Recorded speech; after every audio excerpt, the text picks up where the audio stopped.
Hello guys, welcome to my another blog. তো আশা করি সবাই ভালো আছেন, অনেক ভালো আছি। তো আজকে আমি নতুন একটা ভিডিও নিয়ে আপনাদের মধ্যে আবার হাজির হয়ে গেলাম।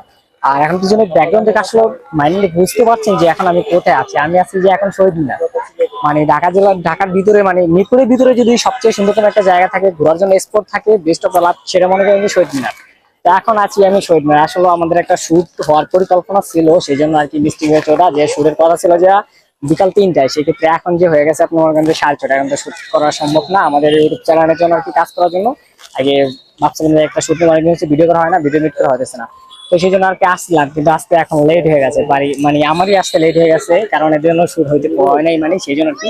তো আসার পরে আর কি যে অবস্থাটা, সেটা হলো যে মানে অনুভূতিটা আমার তো সেই দিল লাগে রয়েছে, কারণ আমি তাদেরকে 3টা ঘন্টা জাস্ট 2 ঘন্টার উপর আর কি বসায় রাখি। তো তাদের আর কি দেখি তাদের বিল্লা রাখি।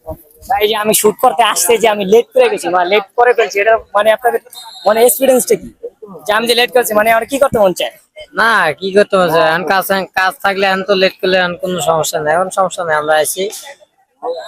তো গাইস যেটা সেটা বুঝছেন, মানে এদের হচ্ছে কলিজার ভাই কথা বুঝছেন, মানে এতটা লেট করে আইছি আমি, ওদেরকে 3 ঘন্টার উপরে জাস্ট বসায় রাখছি, কিন্তু তাদের এক্সপিরিয়েন্স কি, যে ভাই কাজ থাকলে হতেই পারে। এই জিনিসটা ভালো লাগছে অনেকটাই, কারণ সবাই এই ফ্রেন্ডে বলে না, কিন্তু একটা ফ্রেন্ড আসলে ও কিন্তু রাগ করে চলে গেছে, কিন্তু এরা 3 জন আসলে জানে, তাহলে পরিচিত বন্ধুকে সেটা অবশ্যই আজকে বুঝতে পারলাম।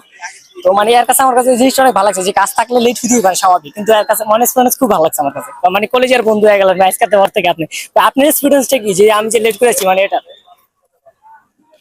এটা হইতেই পারে, স্বাভাবিক, মানুষের সমস্যা হইতে পারে না। মানে এই বিষয়টা আপনি স্বাভাবিক নিতেছেন? অবশ্যই। যাক, এও স্বাভাবিক ভাবে নিচে, তার নেক্সট আরেকজন আছে দেখে, এই এদিকে তাকান, এই যে আমি যে লেট করেছি, এখন এই উপলক্ষে মানে আমার কি করতে ইচ্ছা করতেছে আপনার? না, কিছু ইচ্ছা করতেছে না। বন্ধুত্ব খাতিরে তো অনেক কিছু হইতে পারে। গাইস আমি কি জানেন, আমি যদি এরকম লেট করা, যদি কাউ লেট করে আসতো, এটা না দেখতেন পুরো মাইরা পুরো বসকা দিত। একটু লেট না, এই কবে 3টার কথা কইছে, আর এখন বাজে প্রায় 7টা, এই 7টা বেজেছে। 7টা বেজে গেছে। তারপর শরীরে কাপড় ভিজা, নদীতে গোসল করছে।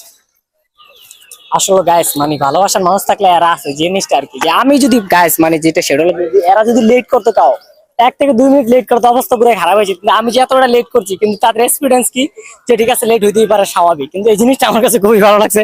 গাইস আমার ওয়েট করা জিনিসটা সবচেয়ে বেশি বিরক্ত লাগে, যদি কাউ বলে যে ওয়েট করো, এই জিনিসটা আমার সবচেয়ে বেশি খারাপ লাগতেছে। আরো কিছু ভাই ভাই আছে আমাদের সাথে, ভাই ভালো আছেন আপনি? মোহাম্মদ রাসেল। তো ভাই তাদের সাথে আর কি নতুন পরিচয় হলো আর কি, তাদের ভাই আজ নেবে, মানে তাদের সাথে নতুন একটা পরিচয় হলো। আরেকজন আছে ভাই, আসসালামু আলাইকুম, ভালো আছেন ভাই? নাম কি ভাই? হাবিব। আমার নাম আজমি।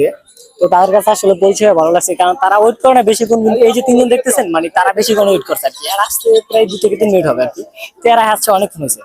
তো গাইস মানে প্রকৃত বন্ধু কারা, আসলে আমার ফিউজ পরিমাণ ফ্রেন্ড সার্কেল আছে, তার ভিতর যে প্রকৃত বন্ধু যেটা, আজকে সেটাই আমি প্রমাণ হয়ে গেল, যে আমার ভাই বোনেরা থাকলে 3 জন আছে, কিন্তু সাজ্জাদ বলেন মানিক বলেন, ওরা যদি 5 মিনিটের জায়গায় 6 মিনিট হয়ে ওভার হয়ে যায়, মানে তখনই ওরা মানে পুরো বিলে খেয়েছে, আর সেই ক্ষেত্রে এরা কিন্তু ওয়েট করতেছিল। তো এই জিনিসটা আমার কাছে খুবই ভালো লাগতেছে। তো আজকে ভিডিওটা এই পর্যন্ত, সবাই ভালো থাকবেন, সুস্থ থাকবেন, আবার দেখা হবে ইনশাআল্লাহ নেক্সট কোনো ভিডিওতে।